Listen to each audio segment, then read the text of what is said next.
Chapter है work power and energy. Work power and energy.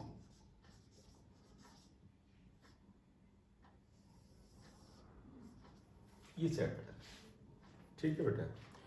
इसमें हम स्टार्ट जो लेंगे वो हम बात करेंगे वर्क डन से। तो पहले स्टार्ट करना चाहते हैं work done by a force.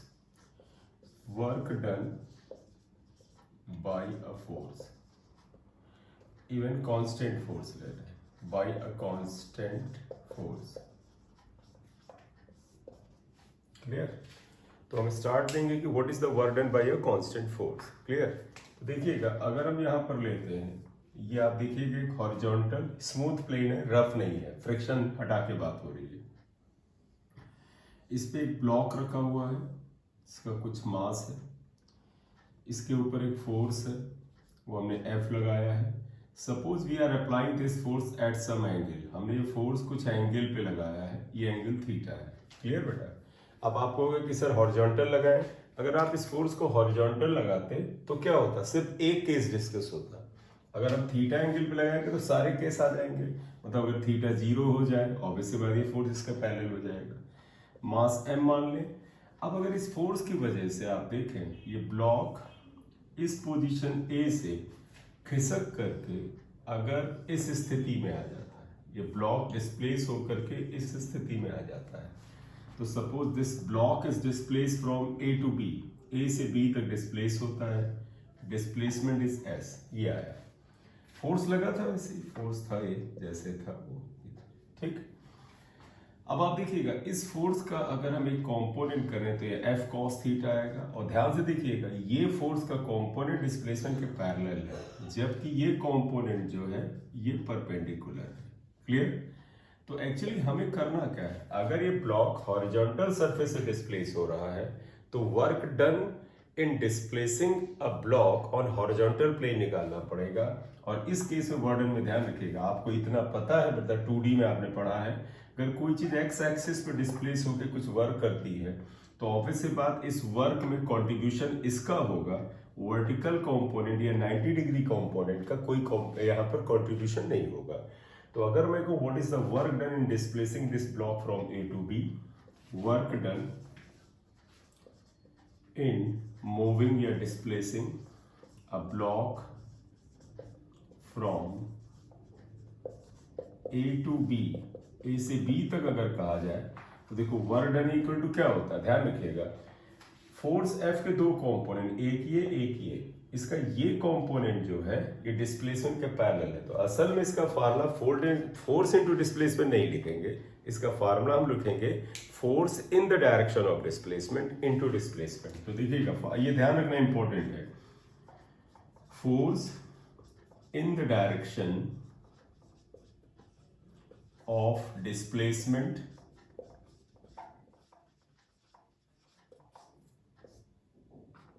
यानी फोर्स का वो कंपोनेंट डिस्प्लेसमेंट के डायरेक्शन में है, इनटू डिस्प्लेसमेंट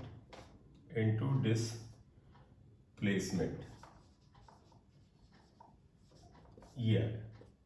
क्लियर? तो अगर हम इसको यहां पर अप्लाई कर दें तो देखिएगा वर्क डन इक्वल टू क्या है, force in the direction of displacement F cos theta है, और बेटा देखो F cos थीटा की डायरेक्शन में डिस्प्लेसमेंट S है, ये आया।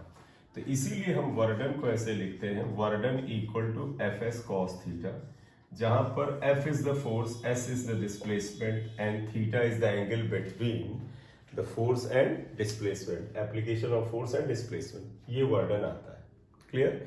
तो पहले चीज तो ध्यान रखिएगा वर्क डन का कि it is equal to force into displacement या force in the direction of displacement into displacement, ये आ जाता है। क्लियर?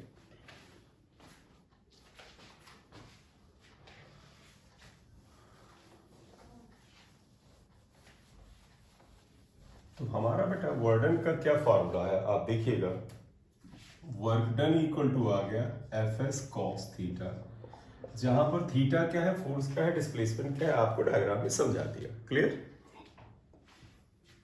अब आगे देखिएगा, इसमें अगर तुमसे कहे देखो वर्क डन को इन वेक्टर फॉर्म अगर हम लिखें, वेक्टर फॉर्म अगर आप लिखें तो तो आपको पता है बेटा फोर्स वेक्टर है, डिस्प्लेसमेंट वेक्टर है, लेकिन इसका जो प्रोडक्ट वर्क है वो स्केलर है। तो पता है जब प्रोडक्ट स्केलर हो तो वेक्टर का डॉट प्रोडक्ट होता है। दूसरा पहचानने का तरीका कॉस थीटा है। देखिएगा अगर कभी भी राइट साइड में कॉस थीटा है तो भी तुम्हें याद होगा डॉट प्रोडक्ट होता है, तो work done is the dot product of force and displacement, ये आ जाएगा। क्लियर? अब अगर हम इसमें कहें व्हाट इज द यूनिट, इसका मतलब वर्डन क्या है? Scalar quantity. Work done is a scalar quantity, इसकी कोई डायरेक्शन नहीं है, ये स्केलर क्वांटिटी है, राइट? अब अगर हम बात करें unit of work done, work done का यूनिट क्या है? तो आप सभी जानते हैं एसआई यूनिट इसका जो होता है, SI unit is equal to joule आएगा। और अगर आप सीजीएस यूनिट लें that will be equal to erg होता है, ERG होता है। आपको याद होगा 1 जूल इक्वल टू 10 पावर 7 अर्ग होता है।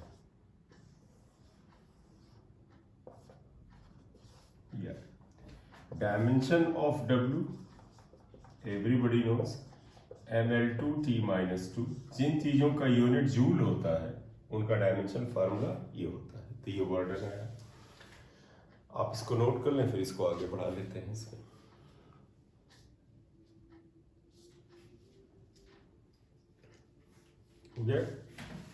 ठीक, चलिए अब अगर हम बात करें तो टाइप्स ऑफ वर्डन ले सकते हैं। तो आप ध्यान दीजिएगा, types of वर्डन, types of work done, work done का टाइप क्या है वो अगर आए तो देखिएगा, हम अगर इस फार्मूले के हिसाब से चलें, देखो वर्डन इक्वल टू बेटा FS cos theta and in keeping this formula in mind, अगर हम इसको माइंड में रख करके चले तो देखिएगा वर्डन 3 तरह का होगा। पहला क्या होगा? Positive work done, positive work done. यह पॉजिटिव वर्क डन की कंडीशन क्या आप खुद जानते हो बेटा, आप जरा सा इस फार्मूले में देखिएगा, स्टार वाले में अगर cos थीटा की वैल्यू प्लस होगी तो W पॉजिटिव होगा। और आपको सभी को पता है cos की वैल्यू 0 से लेके 90 से कम एंगल तक पॉजिटिव होती है, क्योंकि cos 90 0 होता है। cos 90 से थोड़ी कम वैल्यू हो, मान ली cos 89 है, 89.5 है, तो cos थीटा की वैल्यू पॉजिटिव होती है। तो आप जानते हैं 0 से लेके 90 से कम एंगल तक cos थीटा की वैल्यू पॉजिटिव है तो वर्डन पॉजिटिव होगा।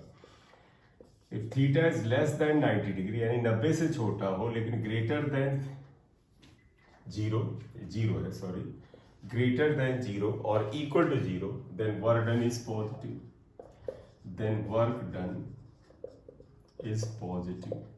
अगर एक डायग्राम बनाए तो आप देख सकते हैं, मान लीजिए ये ब्लॉक है, आप इसके ऊपर फोर्स लगाते हैं F और ये एंगल थीटा है, देखो ये angle theta less than 90 degree है, तो अगर आप इसको यहां से यहां डिस्प्लेस कराएंगे वर्डन पॉजिटिव होगा, क्योंकि एंगल थीटा आप देखो 90 से छोटा दिख रहा है। क्लियर? दूसरा हो सकता है zero work done, zero work done. आपको पता है जीरो वर्क डन कब क्या होगा? जब थीटा 90 हो या फोर्स 0 हो या S 0 हो, इनमें से कोई चीज 0 हो गई, cos थीटा 0 हो जाए, जीरो वर्क डन। F और S में से कोई 0 है, zero work done. If F equal to 0, यानी कोई बंदा फोर्स ही ना लगा रहा हो, केवल दिखावा कर रहा हो। कई बार आप गाड़ी पे कोई धक्का देने को कहता है, 4 लोग दे रहे हैं, 4 लोगों में से 3 लोग दे रहे, चौथा जो है वो बेमतलब में हाथ लगाया है, केवल नाटक कर रहा है। तो अगर कहा जाए what is the वर्डन by that person, क्योंकि असल में वो फोर्स नहीं लगा रहा, तो उसके द्वारा किया गया वर्डन क्या होगा? 0 होगा। S equal to 0, if F equal to 0, S equal to 0 और theta equal to 90 degree, then work done is 0। Basically ये 0 तो ठीक है, नॉर्मल कंडीशन है, लेकिन थीटा 90 का केस अगर आप देखें तो ये इंपॉर्टेंट है। आप देखिएगा, जैसे आप देखिए ये एक ब्लॉक है और ये यहां रखा है, आपको पता है अगर आप इसका वेट आप नीचे की ओर लेते हैं, mg हुआ, तो फोर्स इज वेट। अगर इस ब्लॉक को इसके वेट mg के against which is actually weight is what force. अगर इसको हम डिस्प्लेस कराएं और यहां तक ले आए, देखिए this block is taken from here to here, ये ए से चला और यहां तक लाया गया।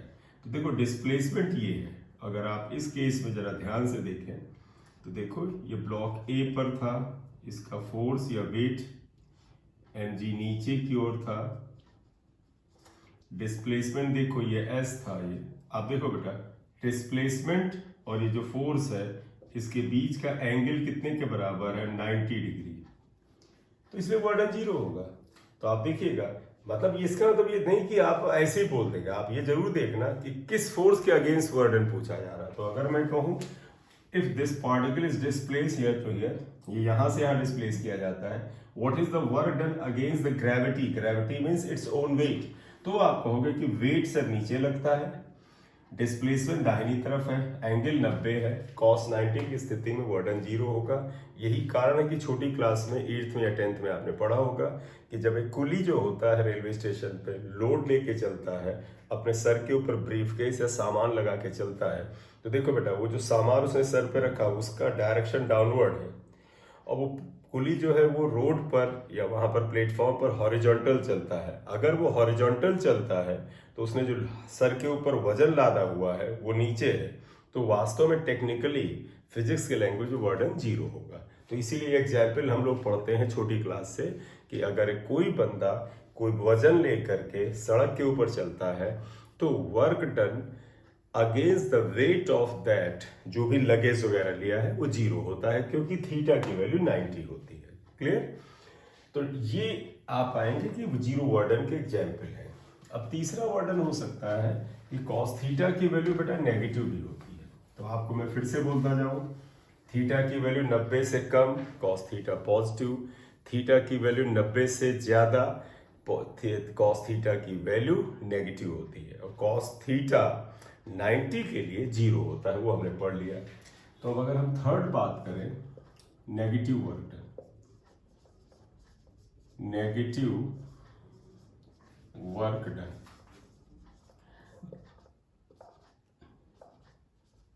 नेगेटिव वर्क डन में का क्या मतलब हुआ, देखिएगा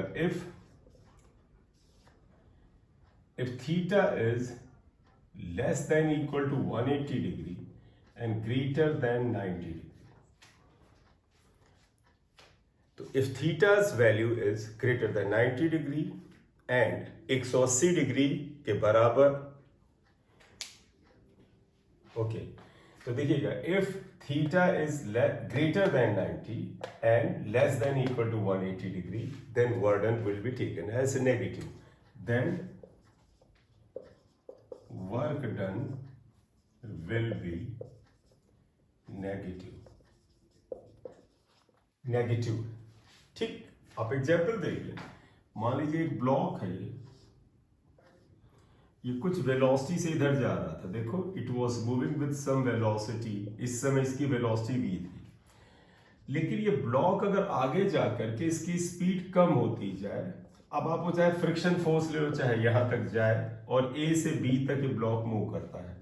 अब जैसे मान लीजिए साइकिल आगे आपका दोस्त ले जा रहा है, आपने उसका कैरियर पीछे का पकड़ लिया और पीछे की ओर खींचा, तो भी साइकिल तुरंत नहीं रुकती, आप थोड़ी दूर दौड़ते चले जाते हैं।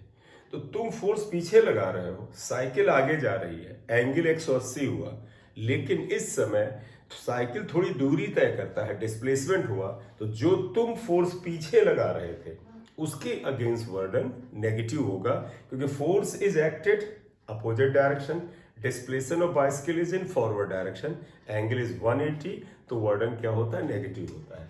जैसे इसी केस में ले, ये पार्टिकल ए पे था, इस समय वेलोसिटी v थी, आगे जाकर के इसकी वेलोसिटी, इवन मैं u मान लेता हूँ, u थी, आगे जाके इसकी वेलोसिटी v हो गई, और v की वैल्यू अगर u से कम है, इसका अगर गति कम हुई, तो निश्चित रूप से पीछे की तरफ कोई फोर्स लगा होगा, वो चाहे किसी एक्सटर्नल एजेंट ने यानी हमने आपने लगाया हो या फ्रिक्शन फोर्स लगा हो। तो देखो friction force is acting backward, direction of motion is forward, यानी डिस्प्लेसमेंट ये है। इस केस में देखें डिस्प्लेसमेंट और फोर्स के बीच का एंगल 180 डिग्री है, work done against the friction force would be equal to negative, negative लिया जाएगा। क्लियर? यह तो ये हमने यहाँ पर जो बात की वो that is actually zero work done, positive work done and negative work done की। आप देखिएगा बेटा वर्क डन में हमने टाइप्स ऑफ वर्क डन कर दिया, यूनिट क्या है, work done equal to F S cos theta. तो अगर हम आगे और चलें वर्क डन में तो आप देखिएगा इसको आगे ऐसे ले जा सकते हैं। देखो वर्क डन इक्वल टू अगर आप देखें तो एफ डॉट टी एस आया। आप डिस्प्लेसमेंट को अगर स्मॉल डिस्प्लेसमेंट को डी एस से लिखते हैं, अभी हमने एस लिखा था ये लिख देते हैं। तो अगर ये वर्ड डन आया तो आप देखिएगा let F equal to F x i cap plus F y j cap plus F z k cap. अगर फोर्स को हम ये मान लें और डी एस को हम ऐसे मान लेते हैं D x i cap plus D Y j cap plus D Z k cap, अगर ये ले लें तो आपको पता है ये डॉट प्रोडक्ट में आएगा। एफ की जगह लिख देंगे F x i cap plus F z k cap आ गया। अगर आप डॉट ले लेंगे तो D x i cap plus D Y j cap plus T Z k cap आ गया। ये हमने ये माना था, ये वैल्यूज डाली। आपको डॉट प्रोडक्ट में पता है बेटा आई का कोएफिशिएंट आई से मल्टीप्लाई होता है, तो तुम्हें याद होगा ये क्या हो जाएगा F x d x plus F y d y plus F z d z. ये वर्ड आप इस ढंग से जा सकते हैं कि ये वर्ड आ गया। क्लियर। अब अगर हमें थोड़ा सा हम बात करें, ग्राफ की बात करते हैं। तो अब अगला आगे हम बात करना चाहते हैं F S graph. F S graph का मतलब हुआ force displacement graph. F is force, S is displacement graph हमें ये करना है। फोर्स डिस्प्लेसमेंट ग्राफ में हम दो केस लेंगे। पहला केस बेटा लेंगे केस 1, और केस 1 में लेंगे इफ या when F is constant, F is constant। अगर फोर्स F कांस्टेंट है तो अगर फोर्स F कांस्टेंट है तो हम इसको अगर ऐसे लेके चले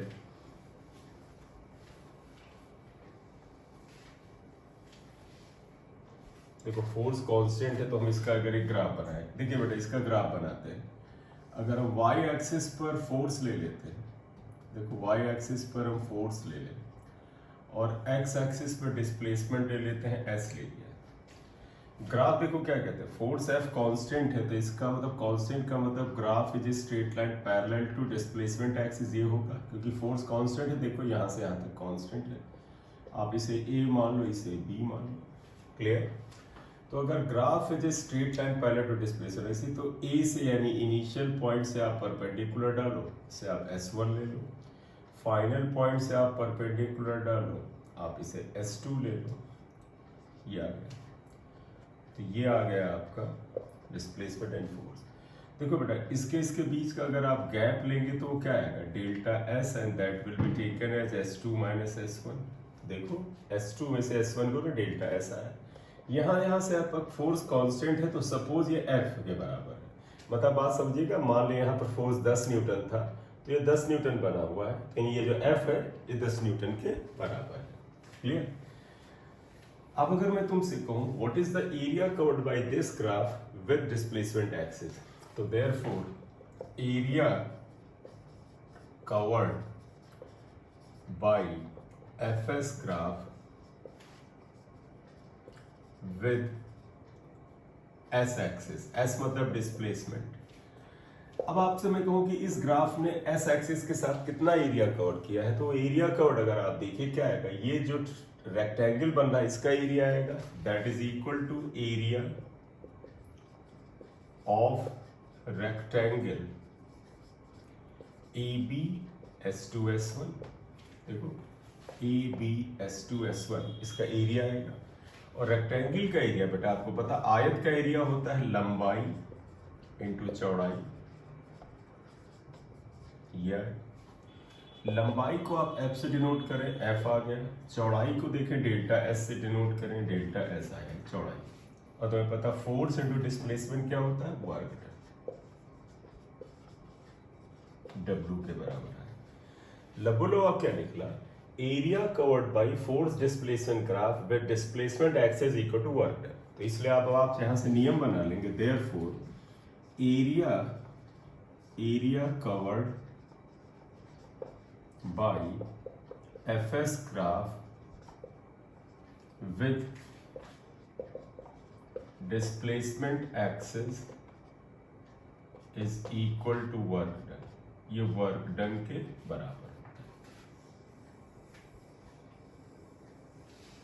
ये वर्क डन के बराबर। तो अब आज से नियम समझ लीजिए, फोर्स डिस्प्लेसमेंट ग्राफ का जो एरिया कवर्ड होगा वर्क डन के बराबर होगा। और ये जो फिलहाल हमारा आया है वो तब आया है जब फोर्स कांस्टेंट था। नेचुरली अब अपना केस जो बेटा 2 जाने वाला, क्या जाने वाला, इफ फोर्स इज वेरिएबल। आप इसे नोट कर लो, आप स्क्रीनशॉट लेना है वो ले लो। चलिए अब हम लेना चाहते हैं कि अगर फोर्स वेरिएबल है, सेकंड आएगा व्हेन एफ इज वेरिएबल। अगर एफ वेरिएबल है, अगर फोर्स वेरिएबल है, तब अगर हम बात करें तो देखिएगा फोर्स के वेरिएबल होने की स्थिति में ग्राफ क्या है, आप सभी जानते हैं, जब कोई चीज बदल रही है तो उसका ग्राफ जो है वो पैरेलल टू डिस्प्लेसमेंट एक्सिस तो नहीं आएगा। मैं बाकायदा कर्व में ले रहा हूं, मान ली फोर्स ऐसे देखो ये बदल रहा है, ये देखो फोर्स की वैल्यू कम ज्यादा बदल रही है, ए से बी तक गया ये ग्राफ। अब अगर मैं तुमसे को नियम क्या बना था कि फोर्स डिस्प्लेसमेंट का जो भी ग्राफ आता है, इसका जो एरिया कवर्ड होता है डिस्प्लेसमेंट एक्सिस के साथ वर्क डन के बराबर होता है। तो तुम यहां से अगर आप परपेंडिकुलर डालो तो तुम कहोगे सर ये परपेंडिकुलर डाले तो S1 हुआ, ये परपेंडिकुलर डालते हैं तो यहां पर क्या हुआ, ये S2 हो गया। तो क्या हमें, आपने बात को शब्दों पे ध्यान दीजिएगा, क्या हमें ये जो शेप बना, ये जो कुछ ऊंट टाइप का शेप बन रहा है, क्या इसका एरिया का फार्मूला हमें पता है? नहीं पता।